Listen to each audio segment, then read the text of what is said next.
Hey everybody, welcome to Wednesday's study hall. Today is all about blind tasting a red wine at the WSET Level 3 level. And for that, we have Monica Vescovi, one of our instructors and a Master of Wine student here with us today. So really excited about that. Monica, how are you doing? Very well. Well, great to see you all today, studying with us, and perhaps you are preparing today for a level three, or you're thinking joining to a level three WCT course. So, just a few things before we start. I want to show you what we have prepared for you for level three. If you're thinking of joining in, you will be very nicely surprised that we are sending you those master the word packages, and those will include 12 bottles of wine. Those will prepare you for your blind tasting. So how does it work? Because if you are thinking of level three, you're concerned, how does it work to blind taste online? So your tutor that is assigned to the course will provide you with webinars, and during those webinars you will be able to interact with your tutor. You will be able to blind taste the wines alongside with your tutor, and you will be able to ask questions. And on top of that, you also will be able to submit tasting notes for your tutor to check them and for your tutor to give you feedback. So as a Popular Wine Academy, we're adding number of features to help you grow during this difficult time, and this might be a great time for you to start. So if you're also wondering how does the bottle look like, this is the bottle. This is the bottle of the wine that we're going to taste, but you're going to taste it blind. So underneath, under this label, there is an information about wine, but you're welcome to taste all your wines from the kit blind, and then check what's inside the box. So that Master the Word comes also with a tasting mat and with 12 samples. So let's begin. I'll prepare for you red wine today. I would like you at the end of this tasting session to guess, or actually I don't want you to guess, I really want you to write a note based on the note that you're going to take today, and tell me how did you conclude, and what is the wine, what's the region, and what is the vintage, and what's the grape variety or varieties. The only clue that you're going to get, the wine is red. So let's start, and throughout I'll give you a few tips on how to prepare, how to approach the tasting at level three, so you can best prepare for your examination, or simply you can prepare for your own enjoyment. But speaking systematic approach to tastings, and that is the language that's used around the world to discuss wines. So we're going to start with the appearance. That's the first thing you will be approaching. So once you take your glass, tilt it at about 45 degrees level, and take a look at the core of the glass. So if you're looking at the glass, you want to see the difference between the stem and the meniscus, and you're looking through your glass in that middle part, and you want to see if the middle part is changing in the color. That will speak about the intensity. This wine that I have in the glass has medium intensity. It's fairly easy to recognize that in red wines, because there's a trick to it. If you take your finger and put it underneath the glass, you'll see that pale wine with pale wine, you're able to see your finger right away. With medium intensity, you can somewhat see it, but you may have a difficulty to see it in the core, in that very middle. And with the deep, you won't be able to see the finger. That's one trick. You can do the same trick looking through the glass and checking, can I see the stem or not? So this is the medium intensity, and then there's a color. There are different colors that we will discuss at level three. We will start with a ruby or purple. and ruby has more red to it, purple has more blue to the color. And then once wine is aging, it gets more of that brick color to it, a little bit of orange. We will call that garnet according to systematic approach to tasting. And later on, when wine oxidizes, when wine ages, it will go to tawny full red wine. So this is a medium garnet red wine. So that's the first thing in appearance. You also want to note, is this wine clear? Are there any debris? Are there bubbles on top of the surface? Because that could possibly mean a wine fault. Perhaps this wine went through re-fermentation process. So all of those additional things that you want to look at in the appearance are also important. You can add that in the other observation underneath the appearance. So we have a clear wine that's medium garnet. We don't have any debris here. We're moving on. Then we're moving to the nose. So when we discuss the nose, we will talk about intensity of the nose. How do you recognize intensity? So swirl your glass, and you're going to start recognizing the aromas. If you are able to start recognizing aromas right around here, that will be pronounced. Then if you need to bring your glass closer, this is medium. And if you need to put your nose deep in the glass, this is light intensity. So this is the medium plus intensity wine, medium plus, because in level 3 we're going to start using minuses and pluses as well. So if you were in level 2, your only option was medium, but then we're giving you more options here. So more ability to really discuss the qualities of wine. So medium minus and medium plus will be your options. Whatever in level 2 was medium, it can now be medium minus, medium, or medium plus. Everything but alcohol. Remember that, because that's usually one of those points that you students miss on the exam, that alcohol does not have the ability to be medium minus or medium plus.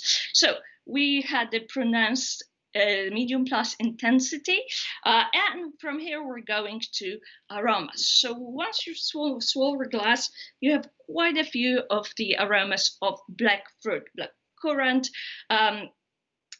but that's followed with the plum, black plum, elderberry, anise. But there are also red fruits, and that's a hint for you. So there will be red currant and red cherry. There are also dried fruits like dried strawberry, dried cherries, vanilla, toast. Those are secondary notes. Cedar, cloves, smoke. Then a farmyard, tobacco, meaty, and leather. Those will be tertiary. So what are those aromas? They are divided into 3 different groups. Primary come from the fruit, secondary come from the production method. So they can come, for example, from the aging in oak, that hence, for example, vanilla, and they can come from aging either in the vessel, like the oak barrel, or the bottle. So those will be the tertiaries, and that's a savory, meaty, leather. Those will be your tertiaries. So this one is expressing all primary, secondary, and tertiary aromas. And within aromas, there's one point that I would like you to remember, that we're going to discuss development. What does it mean? The development of the wine. So how well the wine is aged. Well, where is it in its life? Is it youthful? Is it developing? Is it fully developed? Or perhaps it's already tired and past its best. So you want to, at this point, discuss where is the wine in its life. How do you do that? So when you have primary aromas majorly and some of the secondaries, your wine is youthful, but your wine is developing when you are experiencing primary, secondary aroma. Not all of the wines will have the secondary aromas, but tertiary aromas are already coming in. And the last thing is when the wine is fully developed, you mainly are smelling and tasting tertiary aromas. And the same thing goes for flavors, so tertiary flavors. So moving from here, the development of this wine is developing. Now let's go to the palate. Once you get to the palate, a few things that you need.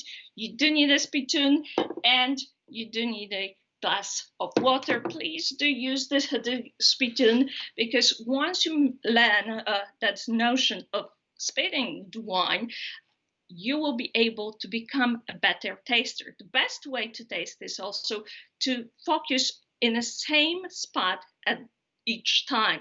So you will teach yourself to focus in a very same way and to sort of switch your brain into the tasting mode. So this is you want to get into analyzing mode, and you want to get to the point. It's like, this is the moment where my brain is going to analyze the aromas, analyze the flavors, and I'm going to get to conclusion, and I'm going to get to the right conclusion here.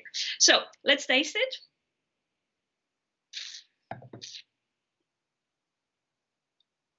So this is a dry wine, and acidity is medium plus. How do we judge acidity? Acidity is judged here underneath your tongue. You're really looking how much saliva is coming up to judge the acidity.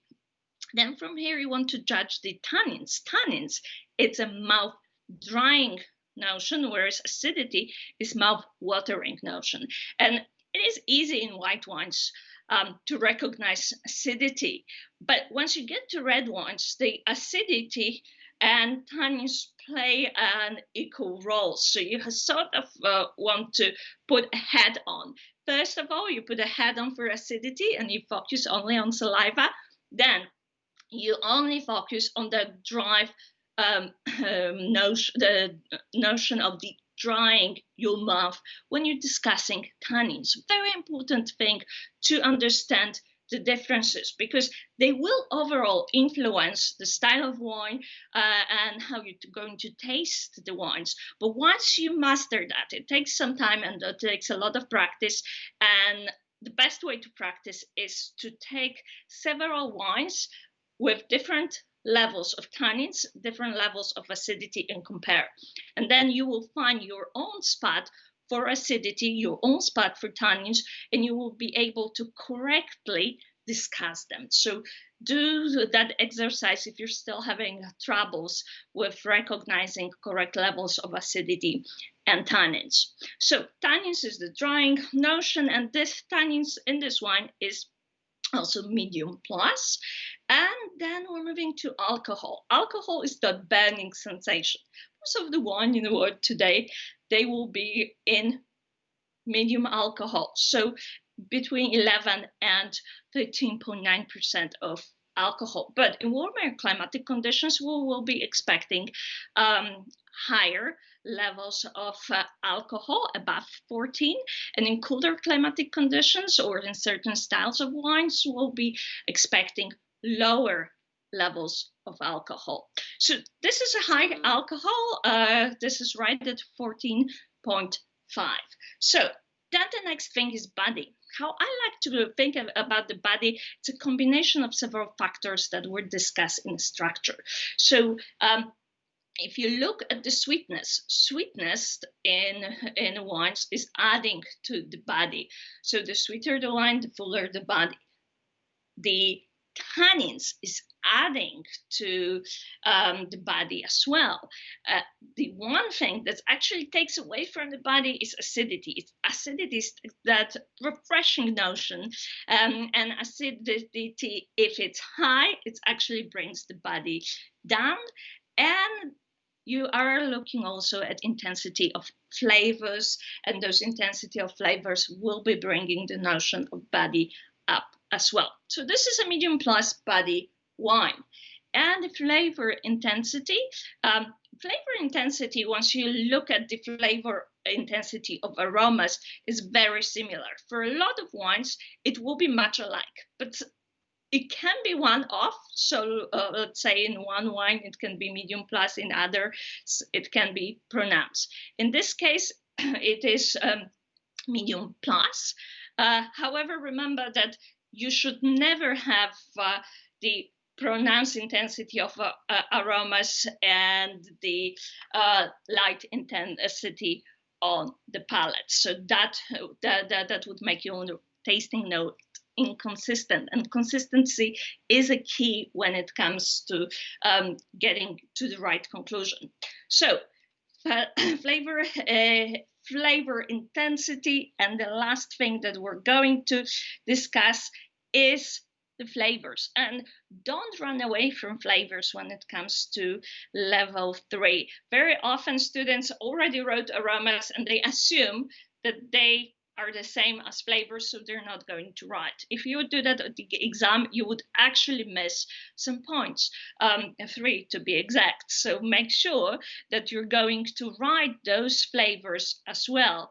And once you have your flavors, you want to make sure that you have your primary, secondary, and tertiary flavors if they are there. In this case, in this case the flavors are matching the nose. So the black currant, red currant, remember the black and red fruits here are the key, and they're giving you a hint. Black plum, red cherry, again the anise, dried strawberry, dried cherries, toast and vanilla, cloves, smoke, but also leathery, meaty, tobacco and fig. So I hope you're getting there. I hope you already have your answer in the back of your mind. What could this wine be? And the finish. The finish is lingering. It's long. And how do you judge that? That's another question that's often asked. You can go to canting, and one of our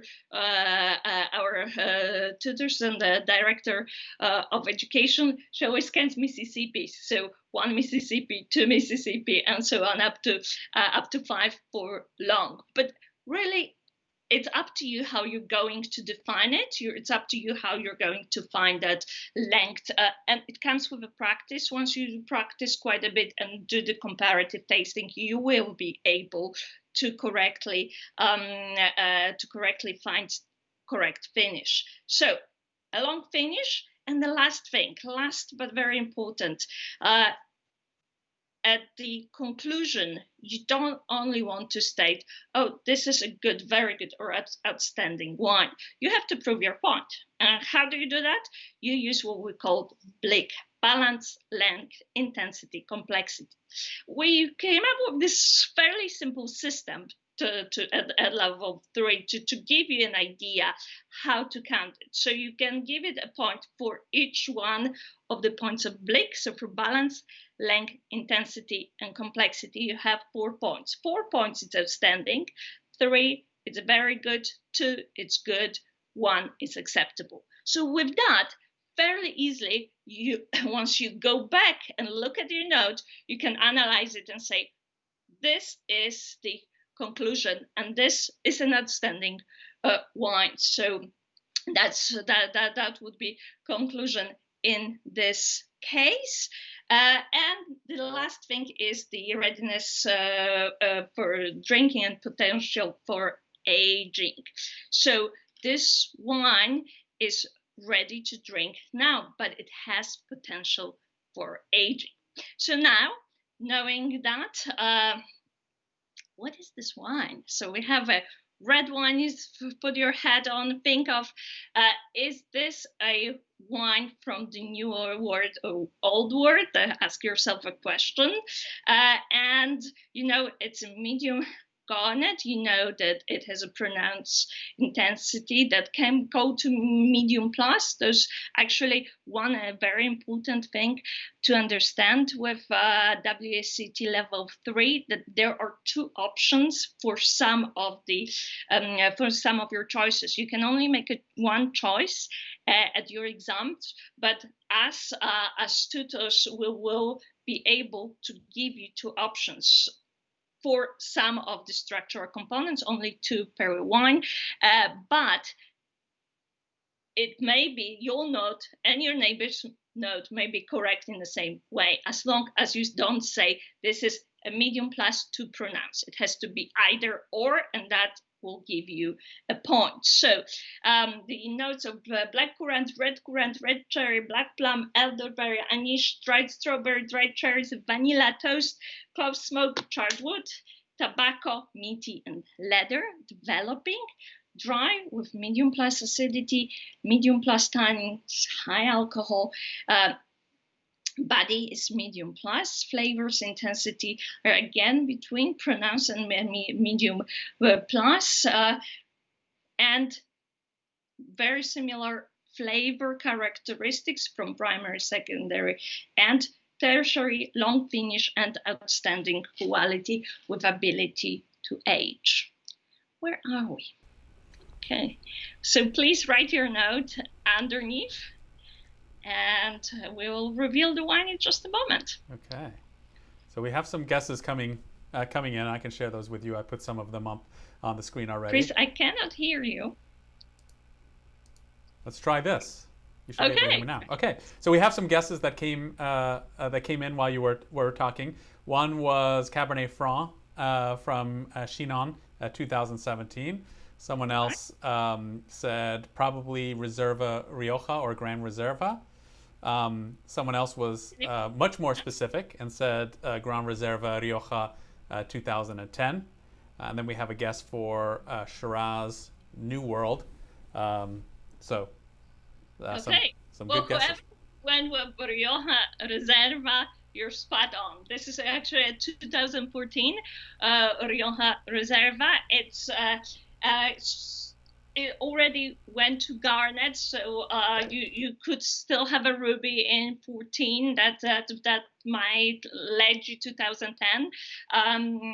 In this case, we still have a lot of primary aromas showing the youth of this wine. But the giveaway for Rioja were a few things. So for one thing, we had black and red fruit, but we also had the medium plus acidity, the medium plus tannins. In this case, we did have a high alcohol. Rioja can check into medium alcohol as well, but the body was also medium plus. So we were, when it comes to the new word, all those marks very often would be pushed a little higher. So those were, again, your giveaways to get to Rioja and the primary, secondary, and tertiary aromas that you have recognized in this wine as well, aromas and flavors. So great. Thank you for playing. Thank you very much for listening. Study a lot. Prepare for your exam well if you are preparing for level 3, or simply join us for level 3 if you have a little free time, and we will make sure that you will get wonderful education with wine kids and a lot of knowledge. Thank you. Great. Thanks so much, Monica, for today's blind tasting. Very, very fun, and we just proves again that we have a lot of really smart wine geeks who join us for these live broadcasts. So thank you to all of you who played along and guessed the wine. Join us back here if you love wine and you love having fun and you love trivia. You definitely want to join us on Mondays at 2:00 Pacific Daylight Time for our Monday Fun Day wine trivia. That's always a lot of fun. And then you can join us here on Wednesdays for our study hall, which will either be a theory session or a tasting session. And again, thank you, Monica. Thanks for everyone for joining us today. Stay safe and drink well. Cheers. See you in the course.